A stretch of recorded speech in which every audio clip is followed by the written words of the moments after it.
Bahkan kayaknya mungkin saya satu-satunya orang yang nonton video kajian di kasino. Waktu itu mulai nontonin Agim terutama ya. Oke. Karena kan nenangin kan kalau Agim Iya. kan. Dia takutnya masih jadi dosa jariahnya saya, naudzubillah. Mohon doanya ya. Iya. Tapi ya akhirnya pulang waktu itu. 15 Maret 2017. Uang tuh habisnya antara cuma 3, antara kecanduan obat, antara kecanduan judi, atau diporotin seksi dancer. Pernah kerja jadi kurir, nganterin paket banyak, naik motor ke gang-gang, ke pintu-pintu. Mulai ngerasain lagi juga. dari nol, mulai lagi dari jualan kaos kaki di pinggir jalan, apa aja. Casing ini akan dihisap gitu. Maka daripada menggunakan casing ini untuk jadi playboy syariah, mendingan ngajakin orang haji. Jangan kalian ngaku udah beriman, terus nggak akan diuji gitu. Allah tuh tahu bahwa justru cara paling bahagia, cara manusia untuk bisa bahagia, justru dengan lepas dari itu semua. Itulah Islam. Aslama yuslimu, lepas kan. Selamat datang di Rukun Podcast. Semua tukang ojek di sana jualan narkoba. Wah, di sana, aneh lah, belum Allah goncang juga. Jadi Sin City orang bilangnya ya. Iya. Semua sebab di situ. Kejahatan. Di sana masih ada kasta-kasta. Kalau ada orang dibayar 100 baht buat bunuh orang tuh masih mau di sana. Wow. Karena nggak ada hukum, bener-bener nggak ada hukum di sana. Kalau misalkan orang transaksi narkoba itu harus nyewa hotel, di sana itu tukang ojek gitu ya. Kalau misalkan belinya sedikit, kan mesti dipisahin kan dari kantong dia yang banyak. Itu di pinggir jalan dipisahin. Waktu itu 2015 sudah ada sekitar 4.000 orang Indo di sana. Di tempat yang sengaco itu ya sudah mulai waktu itu mulai nyari masjid, sudah mulai sholat. Bahkan kayaknya mungkin saya satu-satunya orang yang nonton video kajian di kasino. Waktu itu mulai nontonin Agim terutama ya. Karena kan nenangin kan kalau Agim kan. Cuman masalahnya abis kalah judi, teman-teman masih main. Ya udah lu main lah, gue nonton video kajian di kasino. Wah. Jadi tapi ya akhirnya sama. Iya ini udah bener. Wah ini memang bener gak akan selamanya. Nah yang disampaikan ini udah bener nih. Tapi ya lemahnya iman itu tadi. Untuk meninggalkan. Kalau ninggalin gimana? Sampai akhirnya ada satu bahasan di situ disampaikan. Kalah dong sama janin.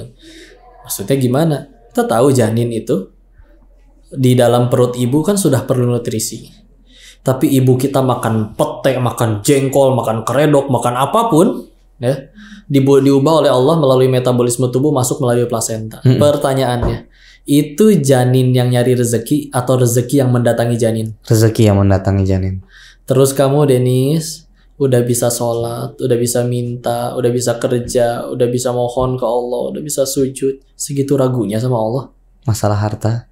Jadi la haula wala quwata illa billah. Ya udah pulang fix, berangkat, pesen tiket pulang. Gua keluar dari dunia ini, bilang ke teman-teman yang di sana. Berapa lama dari ketika nonton Agim sampai akhirnya pulang? Sekitar paling beberapa pekan ya, 2-3 pekan. Oh, itu meninggalkan semua? Meninggalkan itu pun juga karena pengen di akhir itu ada slack memang dengan orang si Hongkongnya itu, walaupun bisnisnya masih jalan. Jadi mereka masih ada sangkutan hak kami yang belum diterima, ya. Makanya kenapa sampai nungguin sampai ada beberapa pekan lagi nungguin itu, mereka mau settlein itu nggak, ya? Karena kalau misalkan nggak ada masalah itu pesen tiket besok langsung pulang. Oh, oke. Karena malu sih diomongin kayak gitu, masih ragu sama Allahnya. Berarti semua yang di sana ketinggalan semua itu? Tinggalin semua, makanya nggak tahu ya. Dan saya nggak bisa datang ke sana meminta mereka semua tutup begitu ya. Karena ya mereka orang-orang yang sudah umurnya puluhan tahun, bahkan sudah mungkin hampir 50, anak cucunya makan semua dari situ. Kalau tiba-tiba datang lagi saya ke sana berkata, "Hei, semua tutup." Atau gimana, Bro? Hidup orang. Iya. Apalagi mereka bukan muslim, nggak tahu. Karena bagi mereka kan itu nggak dosa. Iya. Kalau misalkan ada orang punya barang kita rampok, ya itu zolim. Mereka juga tahu. Tapi lu orang main judi, lu main gua nggak ngajak, lu deposit sendiri, lu menang juga gua bayar, gua zolimnya belah mana? Kan bagi mereka itu bukan dosa, ya karena kan nggak kenal syariat. Iya, beda lah perspektifnya ya. Beda. Jadi akhirnya mereka yang banyak masih, mudah-mudahan ya takutnya masih jadi dosa jariahnya saya, naudzubillah. Mohon doanya ya. Iya. Tapi ya akhirnya pulang waktu itu 15 Maret 2017 pulang dengan niat udah mau memperbaiki diri, mau belajar lebih lanjut, walaupun waktu itu belum kepikiran malah menyampaikan seperti ini gitu ya. Cuman pengen tenang, pengen lepas dari itu semua, sudah tahu itu semua salah dan sudah tahu bahwa apa yang diajarkan Islam itu benar, kebenaran. Begitu nyampe, konsekuensi yang ini ditanggung itu gimana? Langsung. Karena posisi saya cukup tinggi di saat itu, jadi nggak harus pulang yang harus dipatahin tangan dulu atau potong jari itu dulu, nggak nyampe ya. Jadi bahkan salah satu yang bikin pulang memang waktu itu kan orang, saya ngelihat sekeliling, orang yang di dunia itu setinggi apapun, sebesar apapun dia jadi bandar yang udah paling kaya kayak gimana pun, nggak ada yang happy ending. Ada yang ditinggal anak istrinya, ada yang dia nyicip pun bangkrut, ada yang akhirnya dia kecanduan obat-obatan mati overdosis, ada yang mohon maaf udah kena penyakit kelamin. Karena pilihannya orang cuma 3 di sana. Antara uang tuh habisnya antara cuma 3, antara kecanduan obat, antara kecanduan judi, atau diporotin seksi dancer. Cuman itu doang, ya. Dan nggak ada yang happy ending semuanya. Dan waktu itu diri ini pulang jujur masih bawa duit ratusan juta. Dan ya udah, datanglah pertolongan Allah. Allah tahu diri ini nggak sanggup untuk ngebuang semua uang haram tersebut. Datang bala bantuan. Apa itu bala bantuan? Para penipu ya. Ngajak usaha taunya nipu ya. Jadi dihabiskan lah ya uang-uang itu. Dan perlu waktu bertahun-tahun untuk menyadari bahwa itu tuh pertolongan Allah. Iya dong, namanya itu kan pasti ngerasain musibah kan. Jadi sebetulnya 1 itu untuk gugurin dosa, 2 untuk supaya uang haramnya nggak kemakan, 3 itu untuk melepaskan segala kemelekatan. Iya. Karena kalau misalkan masih ada apapun yang melekat di hati selain Allah, kamu punya sebanyak apapun nggak bisa menderita, nggak bisa bahagia, pasti ada penderitaan. Sampai akhirnya habis semua. Jadi jatuhnya restart, mulai ulang dari nol lagi untuk dunianya ya, untuk dunianya. Itu ketipunya apa aja tuh misalnya usaha? Banyak, misalkan kayak pernah waktu itu baru banget dapat komisian 80 juta. Langsung ada, karena waktu itu juga jadi rentenir memang sih ya. Jadi ya kalau ada yang pinjam waktu itu, pinjam dong gocap 50 juta gocap tiaw. Ya udah ntar balikin lakcap tiaw ya 60 juta. Sudah selama setahun. Ya, setelah udah dipinjemin, ditransfer, dapat kabar dari teman-teman yang lain, "Lu tahu nggak sih itu hilang?" Hilang gimana maksudnya? Cuman bawa badan sama paspor, ninggalin kantor, ninggalin kamar, ninggalin apartemen. Serius lu, gue baru transfer gocap nih ke dia. Ya, iya hilang, sampai sekarang hilang, nggak ada orangnya. Ya, dan yang kedua, sisa 30 jutanya dulu suka rentalin mobil, tapi mobilnya tuh gadean. Oh gadean. Jadi misalkan butuh duit nih, R3 misalkan, mobil berapa? 30 juta ya. Ya udah nih, nggak saya bungain ya, tapi saya sewa-sewain, ya udah nggak apa-apa. Karena kalau secara matematisnya setelah nanti dibalikin 30 jutanya utuh, dapat keuntungan dari nyewain kan, banyak kan. Ternyata itu pun pas mobilnya lagi dipakai ibu saya, tahu-tahu ada orang dengan bawa surat lengkap bahwa itu benar miliknya. Diambil itu mobil, ditinggalin ibu saya di pinggir jalan. Jadi yang menggadaikan itu ternyata bukan pemilik dari mobil itu. Banyak tuh penipuan, Masya Allah. Ya, yang padahal ya sejatinya pertolongan. Bahkan ada yang ketemunya nggak penipu, dia pengusaha ulung di bidang itu, properti, nyemplung dana kita bisnis sama-sama. Kali itu gagal. Padahal sepanjang sejarah dia usaha di bidang properti baru kali itu gagal. Sampai bingung kenapa gagalnya. Dalam hati saya nyeletuk di akhirnya adalah, ya lu lagi jadi jalan untuk supaya Allah bersihin harta kotor saya kok. Karena kongko juga kan. Karena selepas itu udah dia berhasil lagi seperti biasa. Emang expert di bidang itu. Memang gitu. Sudah Allah atur itu ya. Iya, sampai akhirnya mulai dari nol, mulai lagi dari ya pernah kerja jadi kurir, nganterin paket banyak naik motor ke gang-gang ke pintu-pintu. Mulai lagi juga dari nol, mulai lagi dari jualan kaos kaki di pinggir jalan, apa aja sambil mulai ngaji. Cuman memang waktu itu diaturinnya adalah bukan kerja dan nyari duit dulu baru nanti ada waktu sisa ngaji, ada waktu sisa baru nyari duit. Karena mindsetnya diubah. Iya, mindsetnya diubah. Yang menjadi wajib itu adalah ngajinya dulu. Baru sisa waktu dari ngaji itu ya buat mencari dunianya atau rezekinya. Karena sadar ketinggalannya banyak banget deh. Pertama kali akhirnya mulai ngaji itu di Indo itu beres pengajian, anak-anak yang masih muda-muda yang peserta kajiannya itu setor hafalan ke ustadznya.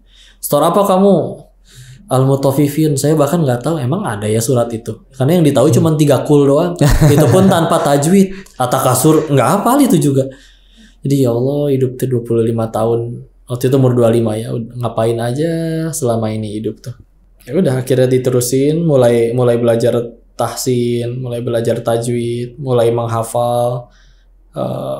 Mau si Allah kasih pengen kalau pada subuh dekat rumah ada kajian, guru kami semoga ini menjadi pahala jariah bagi beliau, sudah wafat, Kiai Haji Ustadz Ahmad Fatur Rahman, datang, beres dari situ di mana ada kajian lagi, berangkat, beres zuhur masih ada kajian lagi, oh di situ ada, berangkat. Ngomong Allah kasih pengen, karena utangnya banyak banget, sehingga capek nggak, lemah nggak, atau berat nggak jalaninnya, ya masya Allah ya. Tapi dulu yang jadi motivasinya tuh gini, kalau ngelihat ada orang yang dia misalkan cuma 5 waktu nggak pernah ngaji gitu bahkan, tapi 5 waktunya kejaga, dia bisa masuk surga.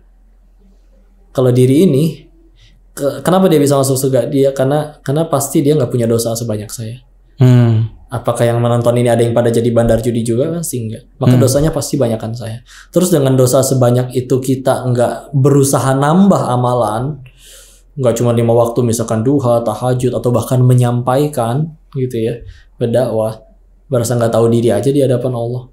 Modalnya kan beda gitu ya. Mereka 5 waktu cukup karena nggak pernah punya dosa sebanyak saya. Jadi saya motivasi untuk semakin giat lagi belajar itu ya. Dan memang dakwah itu untuk jadi rem sih. Karena kan kita ngobrol misalkan kayak gini tentang kebaikan. Tahu-tahu misalkan malamnya ditelepon oleh teman-teman dari dunia yang lama, bro, gue ulang tahun nih, lu dulu kita kerja sama bisnis bareng-bareng, lu minum lah seteguk aja, masa nggak mau? Ya kadang ada yang gugur, kadang ada yang goyang lagi imannya, kadang ada yang gitu lagi. Tapi ketika akhirnya kitanya baru aja tadi siang nyampein jangan, masa malamnya ngelakuin.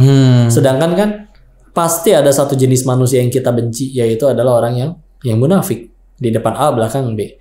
Terus kalau kita ngelakuin itu, berarti saya baru saja menjadi jenis manusia yang paling saya benci dong. Jadi punya rem gitu, malu jadinya. Ya udah. Tapi ada ini nggak godaan yang paling kuat? Karena kan ngerasa transisi kehidupannya tuh kan sangat signifikan banget tuh kan. Sekalinya nggak ada, sekalinya lagi bagus banget, turun lagi, terjun payungnya tuh kan luar biasa itu kan. Habis semua. Tapi godaannya ketika mencoba untuk istiqomah di jalan dakwah atau ngajinya dulu deh gitu. Terus dengan ajakan-ajakan tadi, apa yang paling berat itu ketika melawan yang tidak seharusnya dilakukan gitu? Paling berat ketika memang kehilangan uang itu kan pasti terbayang bahwa di sana tuh nyari duit gampang banget, ya kan? Tapi waktu itu menanggulanginya dengan cara berpikir bahwa kalau memang semua kehidupan kita sebelum hijrah itu udah jadi kehidupan yang Allah ridho, kenapa kita kepikiran berhenti? Mudah. Bahkan pun dan detik ini juga misalkan kami menghubungi rekan-rekan kami yang sana, saya masih bisa balik lagi ke sana dengan nominal gaji yang sama. Detik ini juga karena mereka masih di sana gitu ya. Tapi ya kalau ujung-ujungnya bakal nyari Allah lagi, ya ngapain bolak-balik? Iya. Apalagi nggak ada yang menjamin kamu masih ada umur nggak ketika nanti pas balik lagi ke Allah. Belum tentu ada kesempatan ya. Salah satu memang keuntungannya waktu itu ngajinya, salah satu yang banyak dilihat ya AA game itu kan benar-benar ya tauhid, omongan orang tuh nggak ada artinya, dunia itu ya ada gitu. Kitab-kitab yang disebutkan oleh AA akhirnya dicari, dibeli ya, kitab Ihya Ulumuddin Imam Ghazali, kitab Al-Hikam ya Syekh Ibnu Athaillah Sakandari, dibaca langsung dari sumbernya, memang mengubah sudut pandang banget sih. Sehingga akhirnya memang salah satu bahkan dari pihak keluarga juga sempat ditanya, serius mau akhirnya masuk di dunia kayak gini? Karena bahkan waktu itu ketika akhirnya sadar ini kurang, mesti benar-benar yang nyantren, mukim ya. Ditanya serius mau kayak gitu. Kalau misalkan memang pengen ya nggak apa-apa sih, kami mah ridho aja. Tapi kan dulu benar-benar terbiasa pengusaha, nyari duit selalu ada. Ini benar-benar mukim belajar ngaji doang, benar pengen. Ya udah bismillah. Ya. Waktu itu dapat beasiswa di Darut Tauhid. Ada program kader dakwah pesantren Al-Agim juga ya. Yang dia ada tes dulu dan alhamdulillah Allah izinkan lolos. Jadi dapat di situ sekitar 2 tahunan. Masya Allah. Jadi ngerasain yang mukim, yang nyantren, ya udah di situ yang benar-benar diaturin ya, harus bangun jam berapa, kegiatannya sampai malam tuh full semua. Iya, dari benar-benar nggak dikasih celah buat bermaksiat gitu. Beres kegiatan semua udah ngantuk duluan. Iya, udah kecapean. Langsung plewe tidur nyampe ini. Jadi bismillah memang ketika akhirnya ada yang mencaci, menghujat, teman-teman yang dulu maksiat bareng misalkan juga jadi ada yang julid, ada yang apa. Alhamdulillah dengan apa yang disampaikan guru-guru kami waktu itu jadi kayak udahlah emang terbiasa dari waktu di Thailandnya emang nggak terbiasa ngikutin omongan orang, tapi lebih sering mengaruhin orang gitu ya. Lu ikut gua kerja bro, lu ikutin orang mau bilang apa segala nggak mau. Makanya ketika qadarullah di sana pun, walaupun sekeliling pada pemakai narkoba ya, dari seumur hidup nggak pernah nyobain narkoba, meskipun sekeliling para pemakai. Itu ya. Iya, karena saya sadar posisi yang waktu itu dapat hasil mikir. Dan orang sekeliling yang udah pada kecanduan itu udah kayak nggak kayak orang, udah kayak dongo banget, udah kayak ada yang kalau nggak pakai sabu itu dia nggak bisa diajak ngobrol, melongo aja gitu, kadang sampai ngacai, udah kayak robot rusak. Efeknya gitu. Ya. Iya udah nyampe kecanduan, udah nyampe kayak gitu, mikir tuh lemot, ngobrol. Tadi gue ngomong apa ya? Bukan sampai nanya, ini gue di mana sih? Lu seskip itu otak lu gitu. Jadi kayak ngeri amat gitu. Dan kalau gue jadi sebodoh itu ya yang lepas dong semua semua uang yang besar didapat itu, makanya nggak mau nyentuh sama sekali kalau untuk itu. Jadi dari waktu masih di dunia itu pun emang nggak suka dipengaruhin orang, nggak suka ikut-ikutan. Dari zaman sekolah masih kecil juga kalau misalkan orang kebanyakan ngelakuin itu, maka saya pilih yang orang lakuin, yang orang nggak mau lakuin itu yang saya ambil gitu.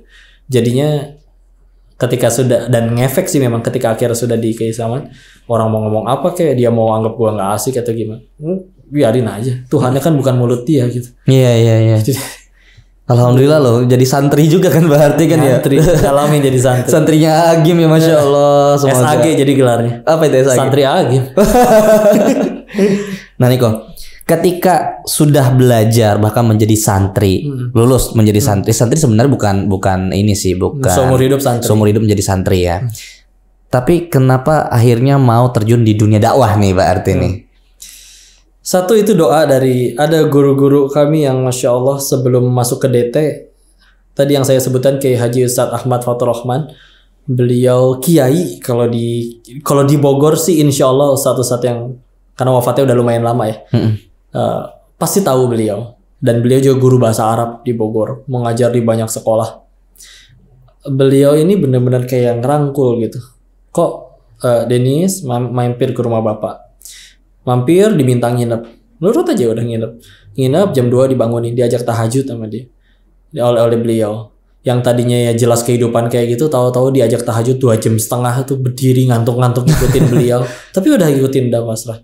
Dan ketika setelah selesai melakukan semua rangkaian ibadah sholat malam tersebut, beliau hati hanya bisa disentuh hati ya, dengan tulusnya menangis, mendoakan, Bapak doakan semoga Denis menjadi mubalik, menyampaikan kebaikan, ngedoain bener, ya Allah, yang orang lain tuh bisa jadi nyari di mana orang yang peduli amat sih sama orang Cina yang lagi tobat ini, ngapain dipeduliin? Nyampe sengaja dia dipanggil datang ke rumah, ayo kita belajar, pengen belajar apa Bapak ajarin ya, pembiasaan ibadah, ayo bangun udah waktunya. Jam 2 dibangunin terus sampai subuh nggak tidur lagi, diajak sholat tuh berdiri terus. Kok sebegini baiknya Bapak, mau ditanya juga apa yang mau disampaikan Pak, dan nggak ngerti apa-apa. Ya itulah Islam enaknya, sampaikan Allah hanya satu ayat. Lagian kan tugas kamu nggak bikin orang suka, tapi adalah biar Allah suka.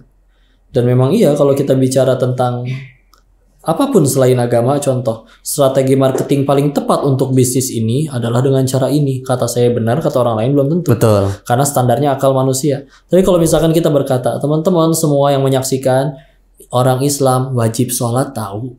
Siapa yang berani bantah? Jadi tugas kita hanya meyakinkan yang kita sampaikan itu nggak asal, entah ada di Quran atau ada di hadis sahih. Yang kedua, ahsannya ya, sebelum menyampaikan kita udah lakuin. Masya Allah. Kayak misalkan pengen ngajak orang duha, jangan pernah nasehatin orang untuk duha sebelum kamu udah duha duluan. Menjadi contohnya ya. Gitu ya. Jadi beliau memang sih yang banyak, almarhum masya Allah, beliau pernah berdoa, Bapak celetukan, Bapak mah meninggalnya nanti pengen umurnya kayak Nabi aja, lagi sehat umur 63 wafat. Allah sayang beliau masya Allah. Dan permintaan beliau itu salah satunya, permintaan beliau waktu itu. Dan memang ketika akhirnya menyampaikan, memang tadi balik lagi jatuhnya ya rem ya, untuk ngerem, dan juga ya tadi ya ngelihat orang lain dengan amalan yang istilahnya wajib-wajib doang, bismillah masuk surga. Karena orang lain dosanya pasti nggak sebanyak saya. Bisa jadi dari semua yang nonton ini dosanya pasti saya yang paling banyak.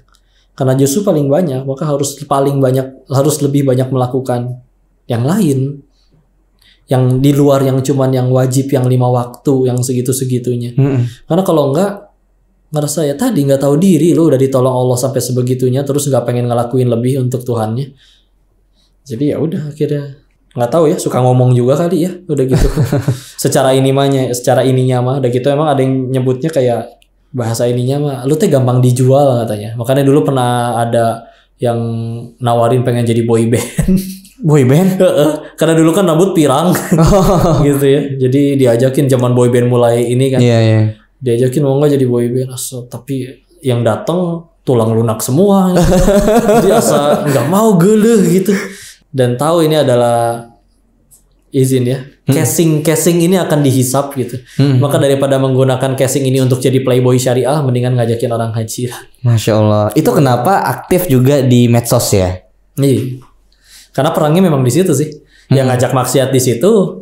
Kalau misalkan ada orang ngaji belum tentu seminggu sekali. Udah gitu setiap hari tapi mereka buka handphone. Ya kalah atau kita intensitasnya. Mesti banyak yang terjun ke situ juga.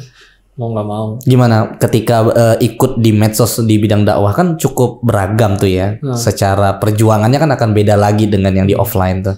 Ya nggak apa-apa sih. Ya upload tuh ya apa adanya. Sampein yang menurut kami benar dan menurut Quran dan Sunnah benar. Ya udah sampaikan aja. Ketika udah disampaikan, orang lain jadi baik. Allah yang ngubah, bukan gara-gara saya. Orang lain gak jadi baik, malah mencaci, menghujat atau jahatin. Ya dia yang rugi, kan dia yang jolim. Ya. Dan kita meninggal gak ditanya kelakuan dia, ditanya kelakuan masing-masing. Terus kalau dia malah jahatin gimana? Ya emang kita berbuat baik kan bukan supaya dia suka, karena Allah suka. Sepakat. Jadi artinya kita melakukan kebaikan kepada orang lain itu ya berharap keridhaan dari Allah, bukan berharap akhirnya dia membantu kita juga gitu. Dan kan. Itu juga tadi yang istilahnya semakin yakin sama Islam. Karena tadi cara pandang Islam terhadap masalahnya itu beda kan.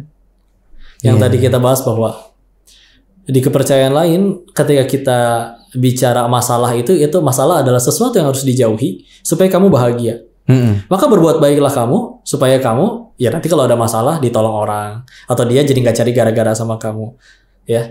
Tapi di dalam Islam makin kamu beriman makin kamu digeprek masalah. Iya kan? Semakin mencoba untuk taat, ibadah makin rajin, makin pokoknya berserah diri sama Allah ya. Ujian juga masih makin berat, naik kelas lah ibaratnya ya. Dan banyak ya contoh Quran surat 29 Al-Ankabut ayat kedua. Allah berfirman, ahasiban nasu ayyutsraku ayyaqulu wa hum la yuftanun. Kalau kita terjemahin pakai bahasa kita, jangan kalian ngaku udah beriman terus nggak akan diuji gitu. Atau di Al-Baqarah 155 dan 214-nya. Dari mulai yang walana buluwannakum bisyai dan yang 214-nya intinya sama. Jangan kalian ngaku bakal bisa masuk surga padahal kalian belum diuji sebagaimana orang-orang sebelum kalian. Dengan diuji kekurangan buah-buahan, harta, jiwa, dan segala macam. Sampai di ayat 214-nya orang-orang ini bicara orang soleh. Bicara orang yang nurut sama Allah dan Nabi-Nya. Mereka sampai berkata, mata nasrullah, kapan pertolongan Allah? Kok makin taat malah makin mereka dikeprek masalah sampai sebegitunya. Sampai bertanya. Sehingga akhirnya di ayat 155 Allah tutup dengan wabasyiris sabirin. Berikan kabar baik bagi orang yang bersabar. Siapa mereka? 156. Alladzina idza asabathum musibah qalu inna lillahi wa inna ilaihi raji'un. Orang yang ketika ditimpa masalah, musibah mereka berkata, kami milik Allah dan akan kembali kepadanya. Bahwa diri ini bahkan jangankan harta dan jabatannya, diri ini sendiri pun bukan punya kita, punya Allah. Sehingga dengan itu bahwa iya ya, itu sumber penderitaan orang yang pertama ketika ngerasa punya. Kalau motornya hilang sedih nggak? Sedih nggak apa-apa. Tapi kalau misalkan ternyata ada orang lain namanya Pak Agus tinggal di desa Sragen, RT 3 RW 5, motornya hilang juga loh, sedih nggak? Enggak. Kenapa? Satu, bukan punya gua. Iya. Satu, bukan punya saya. Dua, nggak kenal. Makanya ketika akhirnya jabatanku, followerku, hartaku, segala macam ngerasa punya, selamat bersedih. Ya. Nih, saya pengen ke toilet, titip handphone ya. Pas balik lagi saya ambil handphonenya, sedih nggak? Enggak ada emang handphone dia kan yang dititipin kan. Kalau sedih malah aduh nggak mau kan udah dititipin ke aku berarti harusnya jadi punya aku. Ya aneh lu mah. Atau kita keluar ketemu tukang parkir misalkan. Tukang parkirnya lagi nangis guling-guling kayak tempura. Karena mobilnya mau dipakai diambil lagi. Kenapa kamu sedih? Tadi mobilnya banyak sekarang diambilin orang. Bapak aneh. Ya. Jadi justru Allah tuh tahu bahwa justru cara paling bahagia, cara manusia untuk bisa bahagia justru dengan lepas dari itu semua. Itulah Islam. Aslama yuslimu, lepas kan. Semuanya udah lepas. Berserah ya. Makanya kita lihat orang yang udah punya pasangan tampan cantik rupawan, pasangan song cerai juga. Song Joong Ki, Song Hye Kyo ya kan. Udah gitu kalau bahagia dari popularitas pada bunuh diri artis. Berapa banyak artis Korea bunuh diri? Michael Jackson bunuh diri, ya. Padahal Michael Jackson itu pernah sampai nyewa satu gedung mall, orang lain nggak boleh masuk. Kenapa? Karena kalau masuk nanti orang ribet pengen foto sama tanda tangan. Dia cuma pengen ngerasain gimana sih rasanya kayak belanja kayak orang normal tanpa ada yang minta foto dan lain-lain. Orang udah seterkenal itu mati bunuh diri stres dengan popularitasnya. Sedangkan kita lihat TikTok zaman sekarang, mandi lumpur demi viral, kasih gift mawar tampol sendal ya. Viral enggak jeding iya ya. Insya Allah. Segitunya orang sehingga akhirnya iya itu orang udah punya semuanya. Di Thailand udah punya semuanya. Tapi kok nggak bahagia ya? Memang ternyata ya bahagia itu justru dengan itu semuanya lepas ganti sama Allah. Masya Allah. Hati kita cuma segini-gininya, sempit. Terus di situ ditaruh harta, jabatan, pasangan, segala macam ya. Terus diselipin Allah sedikit. Ya wajar atau sempit. Suka susu sapi murni nggak? Suka. Tapi kalau susu sapi murninya mohon maaf dicampur sama tai sapinya diaduk, nggak mau? Iya nggak dong. Diaduk loh nggak kelihatan. Iya tetap nggak mau. Kan campurannya. Tetap nggak mau dong. Iya dong. Ya manusia aja ternyata pengennya yang murni. Terus Allah yang zat yang maha suci kita campur STMJ, sholat terus maksiat jalan. Ya. Jadi kayak sangat tahu diri aja. Jadi ya justru cara Islam membuat manusia bahagia itu adalah bahagia yang murni. Bahagia yang membuat kamu berbuat baiknya pun murni. Gitu ya.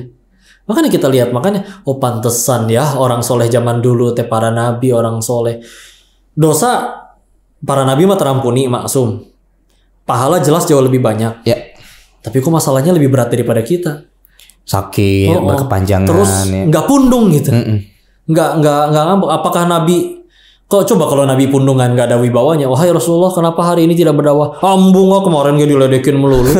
Ya Islam gak akan sebesar ini brother. Tapi beliau mah jangankan dicaci, mau dibunuh kayak mangga. Bersatu seluruh jin dan manusia ingin mencelakai diri ini, sehelai rambut pun gak akan jatuh kalau Allah gak kasih izin. Lempeng terus berbuat baik. Tapi kok dia kan jahat sama kamu? Ya emang saya bantuin dia bukan supaya dia suka, karena Allah suka. Udah gitu aja. Ya. Tapi kok kamu kan korban. Kalau kamu kan disebutin tuh keburukannya. Kalau mau jujur mah, keburukan yang dia ucap, dia julitin lebih sedikit daripada kehinaan diri kita yang asli. Masya Allah. Dihina, Dennis lu banyak omong. Dia cuma dibuka satu keburukan saya ya Allah. Engkau tahu aku pernah ngapain aja. Bisa jadi kita banyak utang, banyak cicilan, banyak macam-macam gitu ya. Tapi enggak ditutup. Jadi ketipu topeng, hati-hati. Saya izin ya, belum nemuin contoh yang lain ya. Misalkan ada bos makan sama karyawannya 3. Si bos mules. Terdengarlah suara merdu gitu. Piut gitu keluar ya. Punten ini. Dan para karyawan mulai merasakan sesuatu yang beracun memasuki paru-paru mereka ya. Baunya nggak nyaman nih. Si bos nggak enak berkata, aduh maaf bau ya, kelepasan. Masalahnya besok gajian bro. Ya. Pada senggol-senggolan, wangi bos, wangi kan wangi. Oh iya wangi. Main aman ya. Akhirnya si bosnya jadi ngerasa, serius, jangan-jangan aku manusia yang diberi kelebihan oleh Allah, manusia si kentut wangi gitu. Akhirnya dia tenang gitu, tertipu dengan kenyataan yang asli. Udah gitu ketika akhirnya besoknya dia makan bareng sama pengusaha yang lain. Sekarang mah tanpa ragu. Kalau kemarin dipirit-pirit, sekarang bablas. Nyampe naik badannya. Karena ada tekanan dari bawah gitu ya. Maka temen-temennya yang gak ngarep digaji sama dia, jujur dong. Iya. Bro, habis makan bangke apa? Ya, misalkan gitu kan. Nggak terima. Saya tidak terima. Kemarin 3 manusia bersaksi bahwa kentut saya wangi. Ketipu topeng. Iya. Yulah, kalau kita mau jujur, bener-bener jujur sama diri sendiri ini, ketika diri ini dicaci, dimaki, nggak ada hak kita marah. Karena yang dibuka oleh Allah cuman sedikit, lebih banyak yang Allah tutupi. Dan juga Allah tahu diri ini yang asli seperti apa. Enggak, tapi nggak diumumin sama Allah. Tidak dihinakan, masih ditutupi. Sehingga akhirnya ya jangan sampai ketipu, topeng kemana-mana, tangan misalkan kebiasa dicium, dipanggil kiai, dipanggil ustadz, dipanggil public figure. Allah mah tahu lah siapa diri kita yang asli. Sehingga akhirnya coba orang hidup kayak gitu ya. Berbuat baik juga lempeng, benar-benar karena Allah suka, bukan supaya orang lain suka. Enak bro hidup kayak gitu. Tenang jadinya. Tenang, lempeng. Ke muka juga ngaruh loh. Kalau misalnya ada orang hidung runcing kayak abis diserut gitu ya, atau kayak perosotan TK gitu, alisnya kayak ulet bulu, tapi setiap kali ketemu mukanya gini nih. Gitu. Lisannya keluarnya cuma 3, kalau nggak gibah, julid, fitnah, yang nggak enak semua. Ngapain lu datang? Mau minjem duit ya? Padahal mau bagi-bagi duit, lagi milad. Langit mendung, Allah nggak bener nih, bakal kacau urusan macet banjir nih, hujannya belum tentu jadi, Allahnya udah dimaki-maki. Ya. Bangun tidur, badan teh remuk, bohong, badan remuk mah mati bro, mungkin. Kerja, aduh pusing bro, pala gue pecah, bohong, pala pecah mah udah berantak, udah kaget satu kantor ya, udah heboh, ya. Tampan, cantik, rupawan, ya. Tapi yang keluar dari mulutnya cuma fitnah, gibah, ya. Ada orang lain dapat nikmat, paling bapaknya korupsi, enak deh ngucap gitu ya. Akhirnya lama-lama pengen deket-deket gak sama orang kayak gitu? Enggak lah. Enggak ya, males. Ke muka juga jadi, bandingkan dengan orang yang enggak ganteng, hidungnya mungkin agak gepeng misalkan ya, tapi benar-benar lillahi ta'ala, menghargai orang, mikirin urusan orang lain daripada dirinya sendiri, dan juga benar-benar berusaha pengen jadi manfaat. Ada masalah nggak pengen nyalain siapa-siapa, dia terus berusaha memperbaiki diri. Enak nggak ketemu orang kayak gitu? Enak banget sih. Enak. Ya, lepas hidupnya tuh, udah lepas, udah bener aslama yuslimu, lepas dari itu semua, happy dia bro, bahagia, dan bahagianya tuh gak terbatas suatu apapun, karena murni karena Allah, dan Allah nggak mungkin sia-siain. Iya pahit dijahatin, iya pahit dikhianatin, tapi Allah mah gak nyanyiain gitu. Apalah artinya satu dunia yang kita inginkan semuanya kita terima, tapi Allah benci, cilaka. Apalah artinya satu dunia mengagumi, memuji, satu dunia mencaci maki, tapi Allah sayang, selamat tetap. Jadi ya udah, lama-lama lebih enak dilihatnya, lebih nyaman. Apalagi secara medis mah, cemberut dan marah itu menggerakkan 13 otot wajah, dan kalau tersenyum hanya menggerakkan 6 otot wajah. Masya Allah, Masya Allah. Ini sebenarnya udah jadi ustadz ini. Masya Allah. Karena begini kok. Sebenarnya kan kita kan salah satu hadis Nabi ya mungkin ya, bagaimana menjadi orang yang terbaik, yaitu orang bermanfaat bagi orang lain. Mungkin juga nih cara Koko juga dengan latar belakangnya, dengan dunia yang sangat terjun payungnya luar biasa, jalurnya kiri kanan tengah muter-muter entah kemana lagi gitu kan. Tapi mungkin dari sini kan kita menjadi dapat hikmah nih buat sahabat rukun juga, bahwa ya kalau kita ingin mendapatkan manfaat dari orang lain, salah satunya ya dengan mungkin Koko sharing ke kita gitu kan. Kita membuat di Rukun Podcast juga. Dan jangan, mungkin poin yang paling penting dari sharingnya Koko itu, jangan pernah merasa cukup ya untuk belajar itu ya.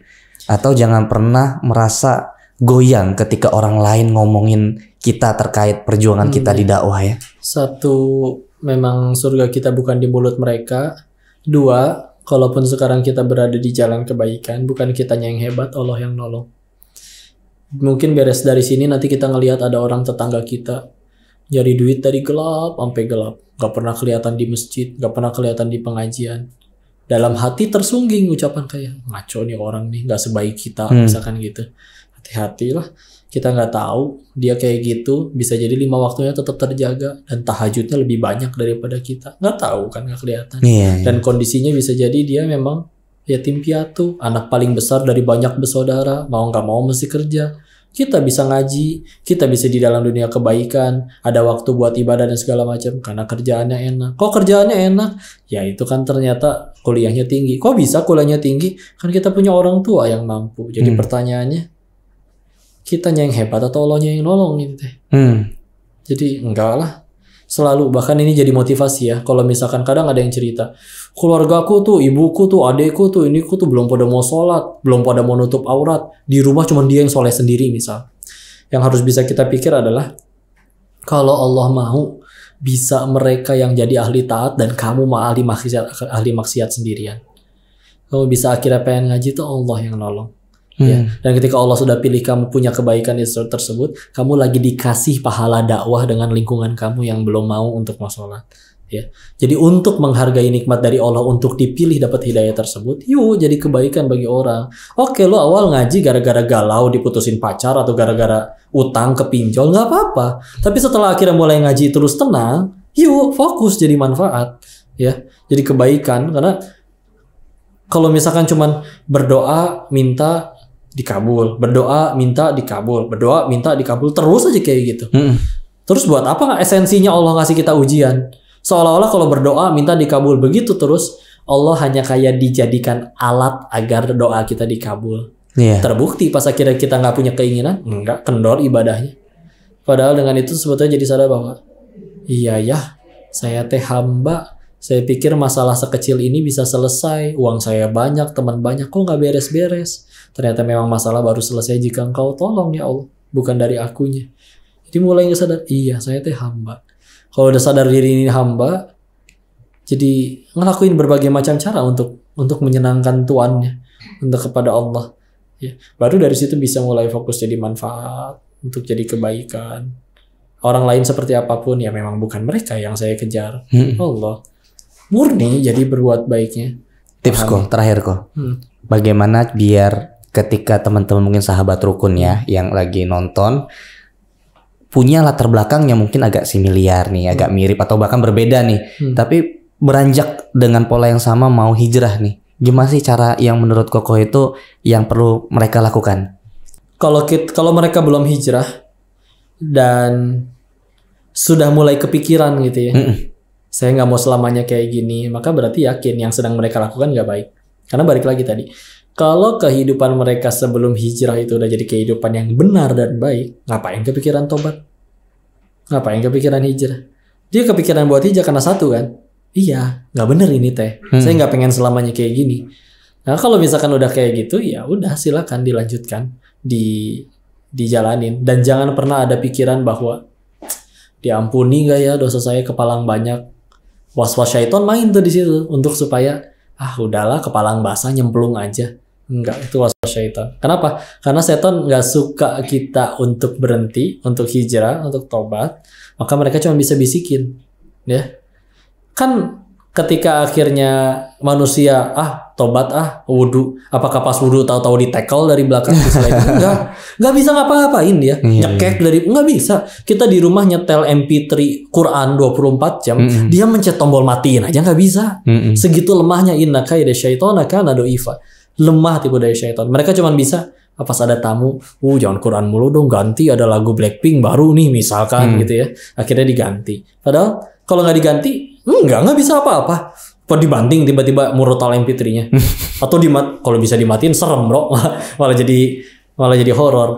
Jadi ya terusin ya. Cukup perlu berapa kekecewaan lagi untuk sadar bahwa semua kebahagiaan itu nggak bisa didapat kecuali kita mendekat kepada Sang Penggenggam hati. Kalau udah Allah yang jadi tujuannya, Bismillah. Sehingga setiap kali ada masalah itu, kadang masalah itu cara nyelesainnya nggak usah diapa-apain, nggak usah pakai tips, trik, strategi, nggak usah. Benar-benar semudah kita ganti sudut pandang bisa langsung beres tuh masalah. Contoh ya, kita dikasih minum misalkan botol air mineral, setelah habis kata saya sampah tuh masalah harus dibuang. Coba kata pengusaha daur ulang, dikumpulin tuh nafkah ini teh, masya Allah, padahal bendanya sama. Ini masalah. Kalau kita pakai sudut pandang dunia, selalu pasti jadi berat. Tapi kalau sudah pakai sudut pandang akhirat, dijahatin kayak gugur dosa, udah sadar pengen ke surga. Pas udah berbuat baik, jadi pahala, dianya malah jahatin. Yang penting udah jadi pahala. Bukankah itu 2 tiket utama ke surga? Digugurin dosa sama dapat pahala. Kalau kita setiap kali berbuat baik terus masih kesal terus, tinggal ngaca terus ngomong sama yang dikaca, bisa jadi kamu emang gak pengen surga ya. Makanya baiknya tuh masih terbatas gitu. ya. Atau mungkin ya karena memang kita segitu cintanya sama dunia. Tapi udahlah, wisata rohani aja. Entah lihat kuburan, dulu dia lebih kaya dari kita. Atau kalau dulu pernah kayak ke rumah kanker Indonesia, ketemu perempuan umur 20 tahun, tangan kanannya entah kenapa udah nggak ada dan sudah botak kena kemoterapi. Dia yang ngajakin ketawa. Enakan saya tahu kapan meninggalnya, jadi bisa siap-siap karena udah divonis dokter. Yang lain mah belum tentu, bingung.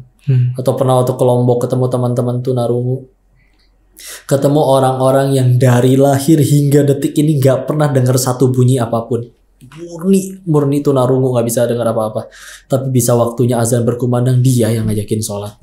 Sehingga ketika ketemu itu, ya Allah, dia udah setting di handphonenya ya, jadi kalau ada waktunya sholat ngegeter gitu. Ini apa kabar kuping selama ini dengar waktunya sholat azan, cuek aja.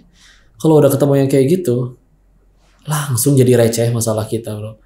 Apa kabar dengan orang yang masih kesel gara-gara kalah main Mobile Legend sampai banting handphone.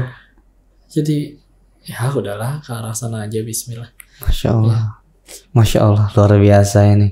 Ini daging semua adem banget. Ini persis banget sama kayak Agim ini berarti nih Koko nih. Bener-bener berguru banget nih. Masya Allah. Terima kasih banyak kok.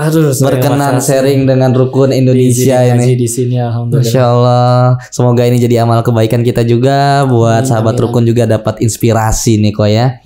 Buat sahabat Rukun jangan lupa untuk selalu subscribe tentunya. Jadi banyak yang menonton kemudian belum subscribe, monggo di subscribe. Kita akan hadirkan narasumber-narasumber yang insya Allah soleh, bermanfaat, dan cerdas tentunya. Dan jangan lupa juga untuk like, komen, dan di share juga. Jadi banyak masukan-masukan, komentar-komentar yang nanti akan kita bacakan. Dan juga jadi masukan buat tim Rukun ke depannya. Dan terima kasih juga buat sahabat Rukun yang beberapa waktu kita sempat buka donasi buat narasumber-narasumber kita. Alhamdulillah sudah kita salurkan dan insya Allah nanti akan kita hubungi yang memberikan donasi tersebut dari mualafnya tersebut. Itu nanti akan membantu konfirmasi. Terima kasih banyak sahabat Rukun. Kalau ada ini, Assalamualaikum warahmatullahi wabarakatuh. Mohon maaf lahir batin ya. Selamat datang di Rukun Podcast.